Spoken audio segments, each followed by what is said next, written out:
बहुत पुरानी बात है। सिंहपुर गांव में दो भाई रहते थे। एक का नाम सोहन और दूसरे का नाम मोहन था। सोहन बड़ा होने के साथ साथ जितना अधिक समझदार था, मोहन छोटे होने के साथ साथ उतना ही शैतान भी था। फिर भी दोनों भाइयों में अटूट प्रेम था। दोनों हमेशा साथ साथ रहते, साथ साथ खेतों में जाते। एक हल चलाता तो दूसरा बीज डालता हुआ उसके पीछे पीछे चलता था। घर में दोनों अकेले रहते थे। माँ बाप मर चुके थे और दोनों की भी अभी तक शादी नहीं हुई थी। घर में भी दोनों मिलजुल कर काम करते थे। सोहन भैया, घर की सफाई तो हो चुकी, अब कपड़े धो लूं। नहीं, कपड़े मैं धो लूंगा, तू बैठ कर आराम कर। सोहन और मोहन काम निपटा कर अपनी बैल गाड़ी पर सवार होकर घूमने निकल जाते थे। आज नदी के किनारे चलते हैं। ठीक है, उस तरफ गए। काफी दिन हो गए हैं, लेकिन शाम होने से पहले वे घर लौट आते थे। सोहन भैया, लौट चलो, सूरज छिपने जा रहा है। असल में उन दोनों भाइयों को रतौंधी का रोग था। रात होते ही उन्हें अंधेरे में कुछ भी दिखाई नहीं देता था।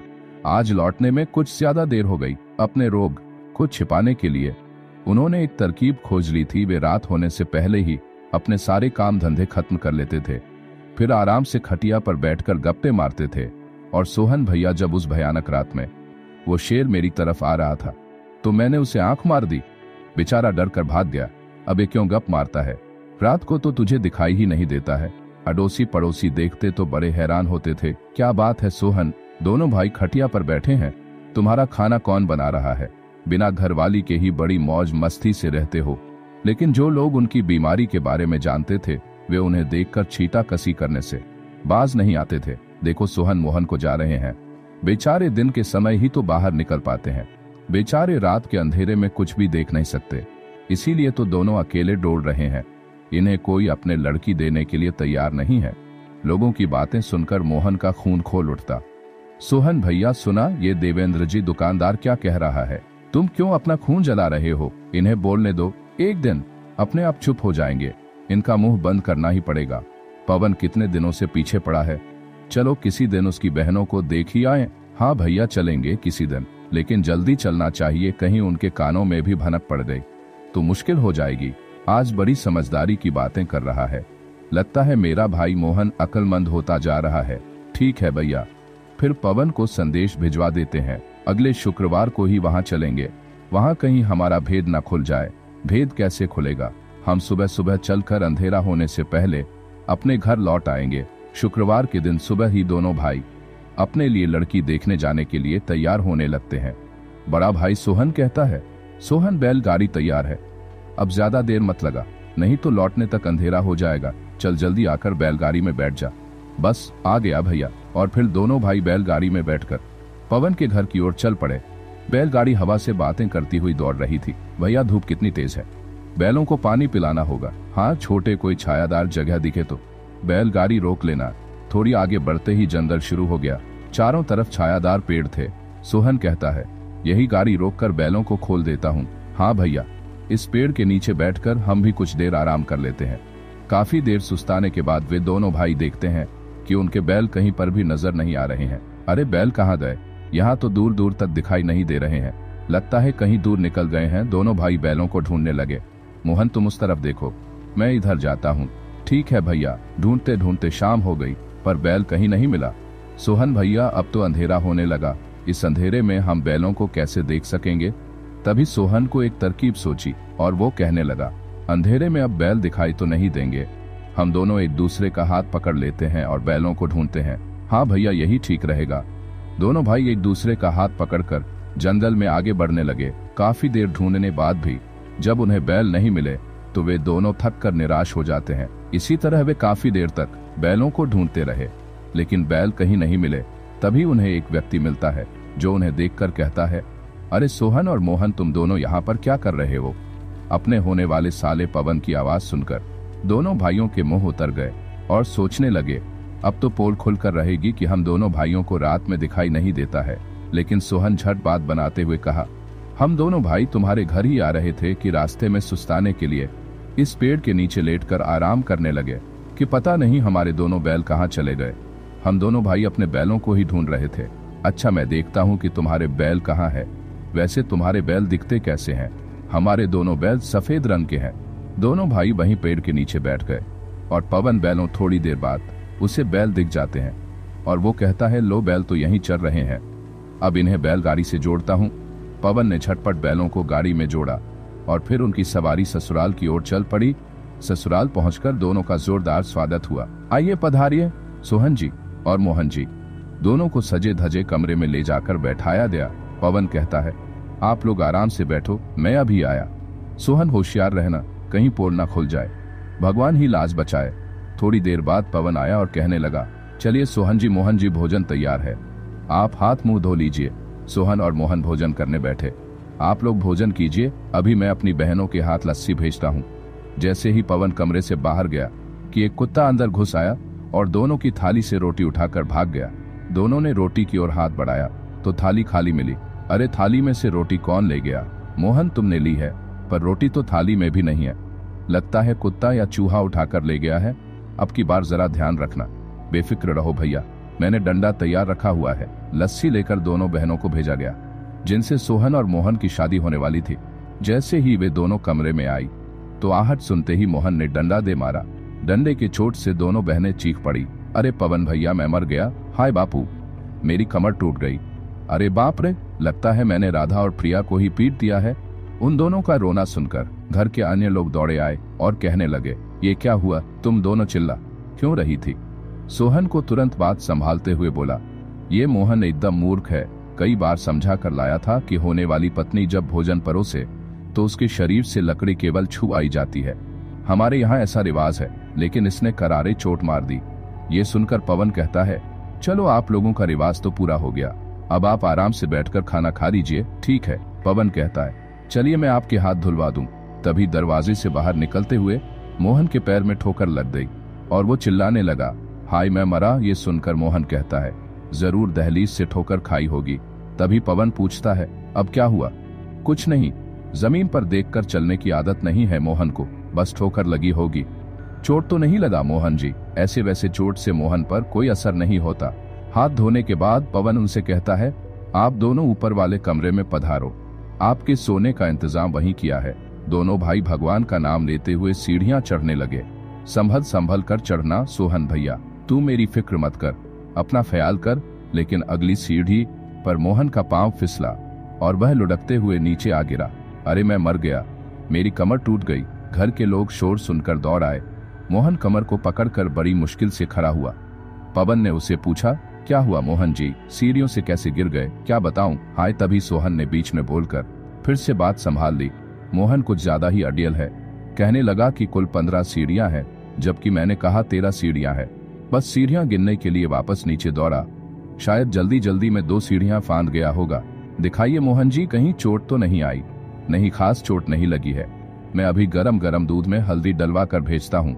अब आप दोनों को ऊपर जाने की जरूरत नहीं है, मैं आपकी बिस्तर नीचे वाले कमरे में बिछवा देता हूँ। आइए मोहन जी आपको बिस्तर तक पहुँचा दूं। लगता है आपकी कमर में काफी दर्द है। मोहन ने मन ही मन पवन को धन्यवाद दिया कि आपकी मेहरबानी से बिस्तर नसीब हुआ, वरना ना जाने और कितनी ठोकरें खानी पड़ती। थोड़ी देर बाद मोहन सोचता है अरे सोहन भैया की आवाज सुनाई नहीं दे रही है, कहाँ रह गए? पवन कमरे में आया तो मोहन ने पूछा सोहन भैया कहाँ गए? जरा खेत की तरफ गए हैं, अभी आते ही होंगे। काफी देर तक सोहन लौट कर नहीं आया तो मोहन का माथा ठनका कि कहीं अब की बार सोहन भैया किसी मुसीबत में तो नहीं फंस गए होंगे। सोहन को ढूंढने के लिए मोहन कहराते हुए कमरे से बाहर आया तो पवन ने पूछा ये कहाँ चल दिए मोहन जी? खेत की तरफ जाना है, आओ मैं चलता हूँ आपके साथ। घर से निकलकर मोहन और पवन खेतों की ओर बढ़े ही थे कि एक गहरे गड्ढे से उन्हें सोहन के चिल्लाने की आवाज सुनाई दी। मोहन मुझे बाहर निकालो, सोहन जल्दी आओ। अरे ये तो सोहन की आवाज है, लेकिन ये है कहाँ? पवन ने गड्ढे में झांक कर देखा तो उसमें सोहन पड़ा हुआ था। अरे आप गड्ढे में कैसे गिरे? इस बार मोहन ने तुरंत बात बनाते हुए कहा सोहन भैया गड्ढा कितना हाथ गहरा निकला? मोहन 10 हाथ गहरा है, देखा पवन। सोहन भैया भी कम अडियल नहीं है, यहाँ गड्ढा देखा और उसकी गहराई नापने के लिए इसमें कूद पड़े। ये तो इनकी पुरानी आदत है। अब आप ही बताएं कि ये गड्ढा कितना हाथ गहरा है? करीब 20 हाथ गहरा है। तब तो तुम्हारा अनुमान गलत निकला सोहन भैया। पवन अब इन्हें बाहर निकाल दिए और कमरे में पहुंचाए। पवन ने सोहन को गड्ढे से बाहर निकाला और कमरे में पहुंचा दिया। अब आप दोनों आराम फरमाइए, मैं दूध भिजवा हूँ। माँ कहीं भूल तो नहीं गई? थोड़ी देर बाद एक बूढ़ी औरत दूध लेकर आती है और कहती है मेहमानों के लिए दूध लाई हूँ। ले लीजिए। मोहन बिस्तर से उठा और बुढ़िया के पैर छूते हुए बोला, माताजी आपने क्यों कष्ट किया। तभी पवन कमरे में आया।